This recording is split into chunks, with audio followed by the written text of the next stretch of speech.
Programme में जहां हम बात करेंगे इंतजामी कौंसिल की जानिब से लेफ्टिनेंट गवर्नर की सदारत में जो मीटिंग मुनक्कद हुई है इंतजामी कौंसिल की, उसमें कुछ अहम फैसले भी लिए गए हैं और उन फैसलों में क्या कुछ बड़ा और अहम फैसला लिया गया उस पर बात करेंगे। लेकिन फैसले के हवाले से जमीन की अलाटमेंट में अमल को आसान मुयस्सर बनाने के हवाले से लेफ्टिनेंट गवर्नर मनोज सिन्हा ने Jammu Kashmir industrial land allotment policy 2021-30 में तरमीम को मंजूरी दे दी गई है।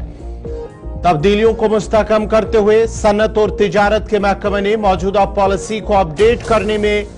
मुअस्सरियत के लिए स्टेक होल्डर्स के ख्यालात और तबसरे शामिल किए गए। उनसे सलाह मशवरा किए जाने के बाद ही इस पॉलिसी को तरमीम करने में मंजूरी दी गई है। फीडबैक्स की बुनियाद पर मौजूदा पॉलिसी की मुख्तलिफ शिकों को वाज़ेह करने के लिए तरमीम को शामिल किया गया है ताकि जमीन की अलाटमेंट में अमल को आसान और मुअस्सर बनाया जा सके।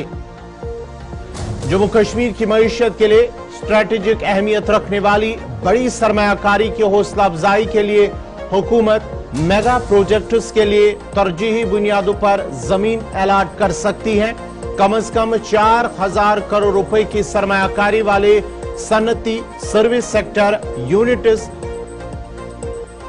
जो जमीन और वर्किंग कैपिटल को छोड़कर होगी। तरामीम दरख्वास्त दहंदगान के दरमियान मसावात और शफाफियत को यकीनी बनाएंगे। Jammu Kashmir industrial land allotment policy 2021-30 में तरमीम से बड़ी सरमायाकारी को हासिल करने में मदद मिलेगी और यह जम्मू कश्मीर में रोजगार के मौके पैदा करने में मदद फराहम करेगी।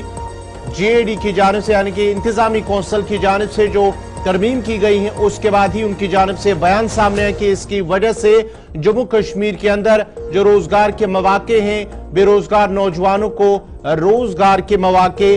फराहम होंगे और साथ ही साथ ये भी कहा कि कम से कम 4000 करोड़ रुपए की सरमायाकारी वाले सनती सर्विस सेक्टर यूनिट्स और उसके साथ साथ ही नौजवानों को रोजगार भी मिलेगा और जो दरख्वास्त दहंदगान के दरमियान शफाफियत को यकीनी बनाएगी और इस पॉलिसी में जो तरमीम की गई है इससे बड़ी सरमायाकारी को हासिल करने में मदद मिलेगी और यह जम्मू कश्मीर में रोजगार के मौके पैदा करने में मदद फराहम करेगी।